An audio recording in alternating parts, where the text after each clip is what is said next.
Hello दोस्तों, नमस्ते, जय माता दी। मैं अपने चैनल सोना मादी लोकगीत नया मादी लोकगीत दोनों पे आप लोग का स्वागत करती हूँ। छोटा सा बहुत प्यारा गारी गीत लेके आई हूँ। बहुत अच्छा गारी गीत आप लोग सुनिएगा, फॉलोअर्स करिएगा, कमेंट बॉक्स में जरूर बताइएगा कि हमारा गारी गीत कैसा लगा। तो चलिए मैं सुनाती हूँ, आप लोग सुनिए और जैसा लगेगा कमेंट बॉक्स में जरूर बताइएगा। तोहरा मड़वा राजानी काहियो न लागई हो, तोहरा मड़वा राजा ने काहियो न लागई। अरे नहीं आए भैया हमारे, हाँ सीता राम से बनी। अरे नहीं आए भैया हमारे, हाँ सीता राम से बनी।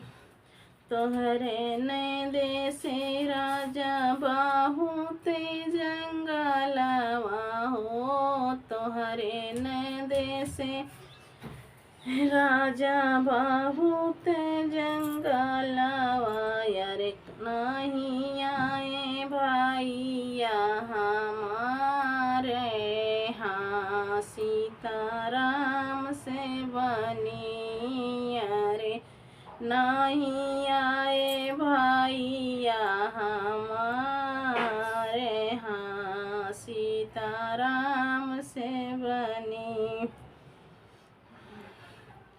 बढ़ई बोलाई रानी जंगल कटाऊ बई हो, बढ़ई बोलाई रानी जंगल कटाऊ भैया।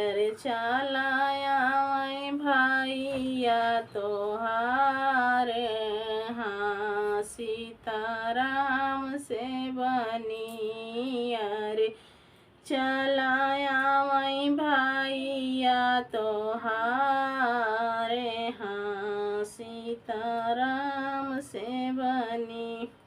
तोहरा मड़वा राजानी काहियो न लागई हो, तोहरा मड़वा राजा निकायो न लागई। अरे नहीं आए भैया हमारे, हाँ सीताराम से बनी।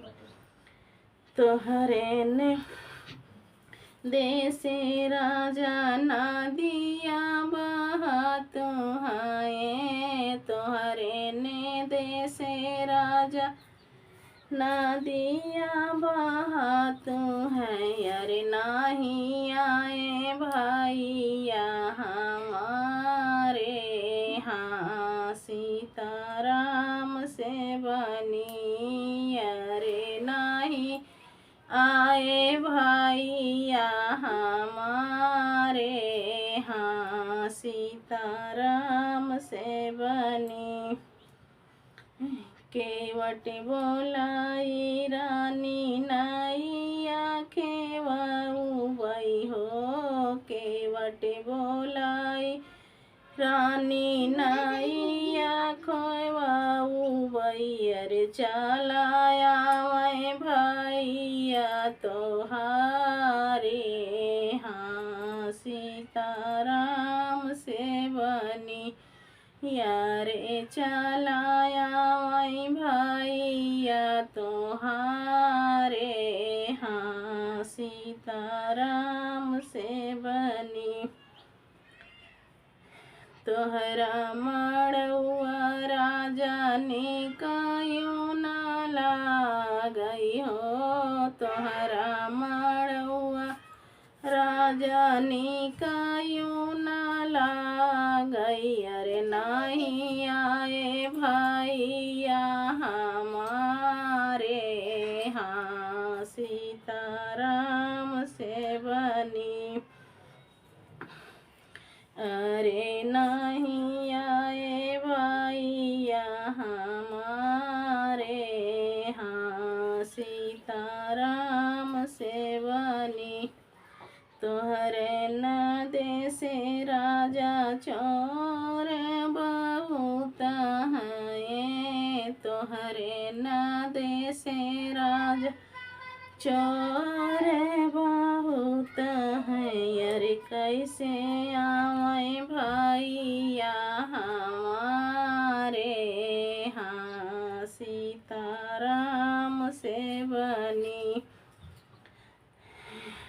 पुलिसा बोलाई रानी चोर पकड़ाऊ वही हो।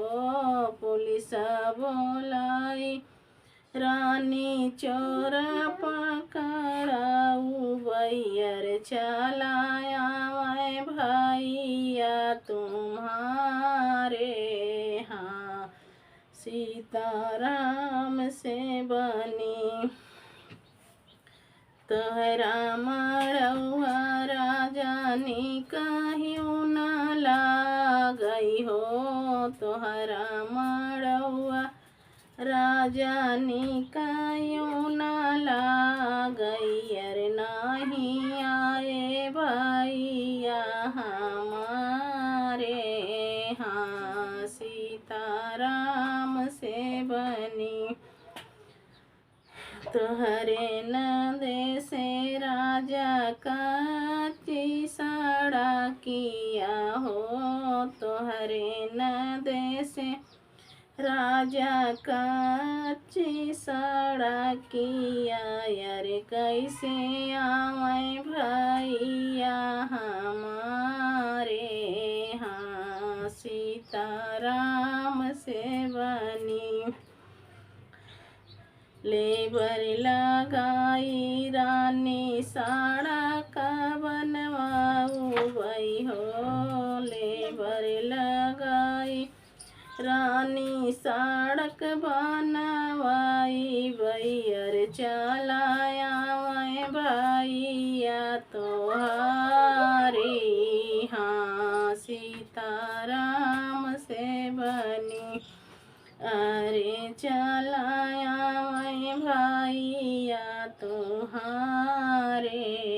हाँ सीताराम से बनी तोहरा मड़ौआ राजानी कहियो न लागई हो।